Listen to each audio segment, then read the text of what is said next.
President Joe Biden signed a $95 billion U.S. military aid package in 2024 that allocated about $60 billion for Ukraine, $26 billion for Israel, including $1 billion in humanitarian assistance for Gaza, and over $8 billion for Taiwan and the Indo-Pacific region. It's going to make America safer, it's going to make the world safer, and it continues America's leadership in the world, and everyone knows it. While its role as the world's top cop is often a source of debate, the U.S. continues to exert its economic and military influence globally. American military spending reached $916 billion in 2023, more than a third of the globe's total. People think we're sending a big check to Ukraine. It's really not the case. The fact is, what most of that money will do will go to support American defense industries here in the U.S. There's a lot of foreign countries that get aid from the United States that's predicated upon using that aid to buy U.S. hardware. Defense spending is projected to account for only about 2.7% of the U.S.'s gross domestic product in 2024. It's because we pursued this delusions of grandeur, in my view, about being the world's policeman.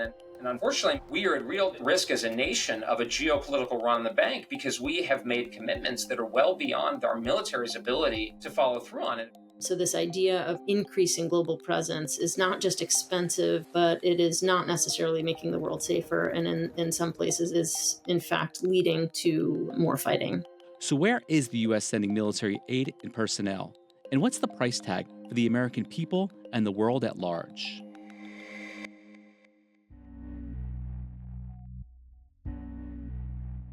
The U.S. conducted counterterrorism operations in 78 countries and had formal military exercises in 30 countries between 2021 and 2023. It also took part in ground combat operations in at least 9 countries and launched airstrikes in at least another 4. U.S. military aid, excluding things like supplemental emergency funding bills, such as those earmarked for Ukraine and Israel, came to about $10 billion in 2022. But the figure is most likely even higher. It's tricky to really figure out what's what, because over the last few years or the last couple decades, those lines have gotten increasingly blurred between what is military, what is non-military, what is humanitarian assistance, what is military assistance. Economic foreign aid, like health programs and humanitarian assistance, cost about $70 billion in 2022. Ukraine was the largest recipient of U.S. foreign aid in 2022, receiving $12.4 billion. Since Russia's 2022 invasion, the country has received U.S. aid promises of about $47 billion in military assistance. In May 2024, the U.S. announced an additional $400 million package of military aid for Ukraine that includes munitions, artillery, and other equipment. Israel has become the largest recipient of U.S. military and economic aid since World War II, receiving about $300 billion in total. The U.S. and Israel signed the latest 10-year memorandum in 2016, where the U.S. pledged $38 billion in military assistance, or about $3.8 billion annually. Most aid to Israel falls under the Foreign Military Financing Program, which provides grants used to purchase U.S. military equipment and services. And then, of course, it's been supplemented by, I can't even tell you all the different financing mechanisms by which Congress makes a certain kind of donation. That means a significant portion of that money comes back to the U.S. economy. Probably in that 80% plus range of all the money we would give to Israel winds up in some way, shape, or form coming back here too. That's going to be a reasonable ballpark figure for military assistance. They're not going to take our cash and go buy a lot of French weapons typically. Egypt, another top recipient, receives about $1.3 billion from the U.S. annually. Since the 1978 Camp David peace accords with Israel, Egypt has received more than $50 billion in U.S. military aid. Other large past recipients include South Vietnam, South Korea, Turkey, and France. I think we're, to quote Top Gun, we're writing checks our body can't cash in terms of the commitments we have. But the U.S.'s war on global terror may have had the biggest price tag. Through fiscal year 2022, the estimated cost of the post-9/11 wars, that includes conflicts in Iraq and Afghanistan, totaled more than $5.8 trillion. That figure could grow by another $2.2 trillion as the country copes with its aging veterans population. Taking care of veterans in the United States, veterans who were hurt in those conflicts, who are entitled, therefore, to medical care, to disability compensation, the families of those killed, I mean, certainly we failed in achieving those goals at a price that was reasonably correlated with the objectives we were pursuing. And the human toll is even greater. An estimated 905,000 to 940,000 people were killed during the U.S.'s post-9/11 conflicts, including about 7,000 U.S. soldiers, nearly 296,000 opposition fighters, 680 journalists, and around 408,000 to 430,000 civilians. American defense contractors dominate global weapons sales, with the U.S. accounting for 40% of all major arms exported from 2018 to 2022. The private sector has grown to meet those military needs. About 350,000 people work in the U.S. defense industry.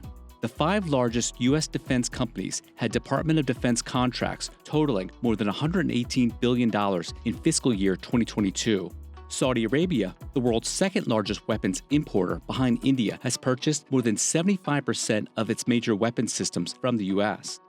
Following the end of the Cold War, the U.S. government actively encouraged consolidation in the defense industry, bringing the number of prime contractors down from 51 to 5. In the councils of government, we must guard against the acquisition of unwarranted influence, whether sought or unsought, by the military-industrial complex. Today, the largest U.S. defense companies are Lockheed Martin, General Dynamics, RTX, Boeing, and Northrop Grumman.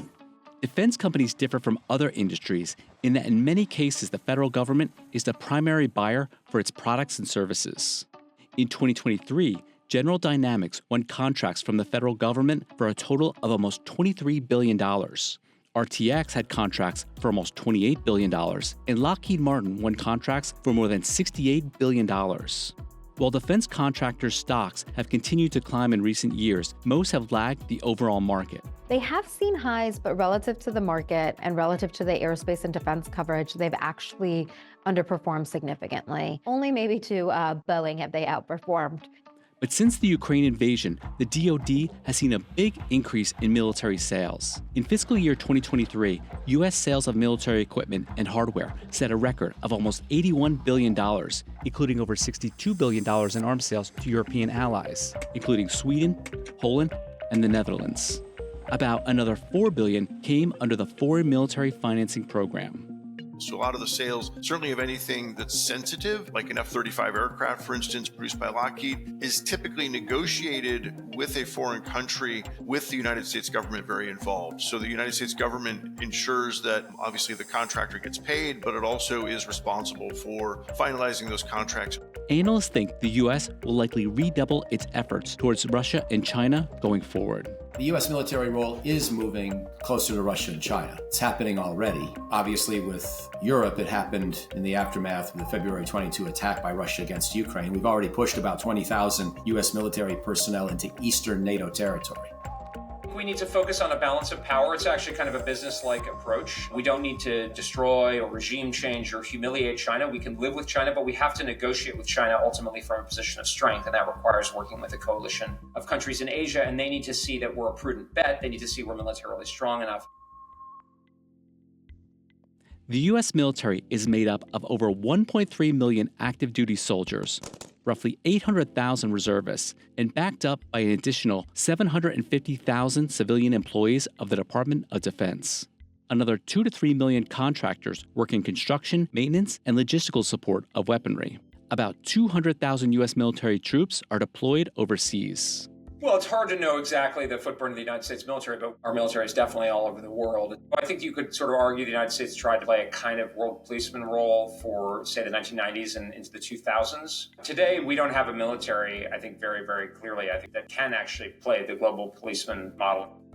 While the precise number isn't publicly known, the U.S. is thought to have about 750 bases across 80 foreign countries and territories at a cost of about $55 billion annually.